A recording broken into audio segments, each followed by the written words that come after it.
My tale begins in the late fall of 1972. I was 11 years old and I had been collecting comics for several years. Got quite good at it, doing a lot of mail order and lots of flea markets, lots of yard sales, wherever I can find them.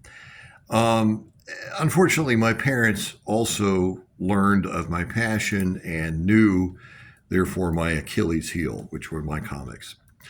Well, I was in the sixth grade, and I think I was doing pretty well in all my classes except one, and that was math, fractions. And I had a tough time dealing with that.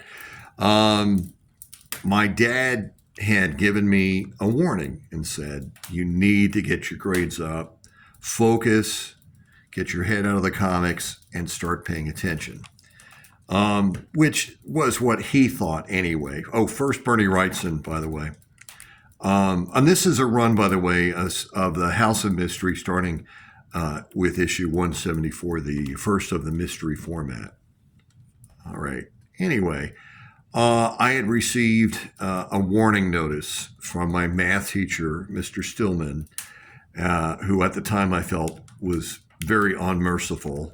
And my dad said, if you get anything else, you're going to be in trouble. So lo and behold, a few weeks later, I got something that was called a failing notice, which said that I was failing the subject of math and I needed tutoring or something.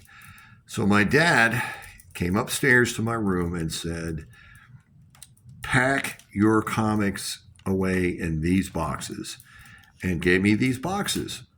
And I took them all, put them in there, and I figured he was taking them away, for punishment for a week or two, which was punishment. He then said, look outside the window. Now, we lived in a very old house on a very old piece of property, and there was an old outdoor huge fire pit outside. I mean, it wasn't just fire pit, it was a fireplace, and it was huge. I mean, you could have cooked a pig on it. And we would burn stuff in there and all. And anyway, so I gave him all my books, and he said, look outside the window in about 10 minutes. So I looked outside the window, and I see my dad building this big fire in the old fireplace in our backyard. And a few minutes after that, I saw him bring out my comics in the boxes.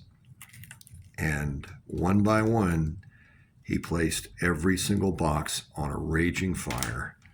And slowly, I sank into the darkest place I think I had ever been at that age. I mean, it was just awful seeing my comics burn that I had been collecting for years at that point. And,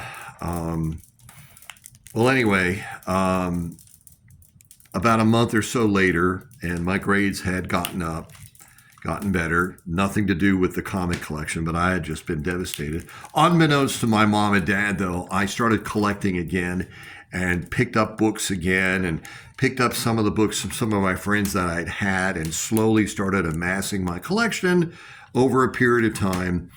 Well, we had a big house and it had a large basement. I mean, a basement that you could run a factory out of. It was one of those old houses built in the 1870s, probably about 4,000 square feet. And it was huge. It was huge. I was playing downstairs one day and I saw some weird looking boxes. And I started going through the boxes when my parents weren't around. And lo and behold, there's my comic collection. My dad had not burnt them. He had simply removed them, making me believe that he had burnt them out of punishment, but he had not. There they were, every one of them. So slowly, over the next month, I started taking them back out and putting them in other hiding places in my room.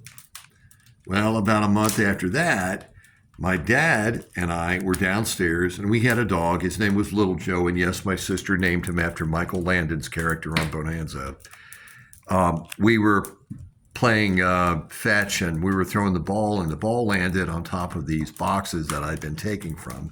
And my dad said, "Oh, look what little Joe found." And then my dad went over to pull out the comics, and there were very few left. And he said, "Oh, look what you found." And then he laughed and said, "I just wanted to teach you a lesson.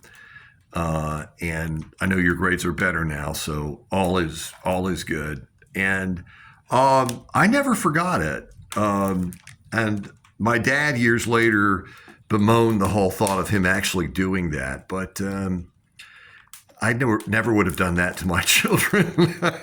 And I love my dad to this day. I lost him a number of years ago.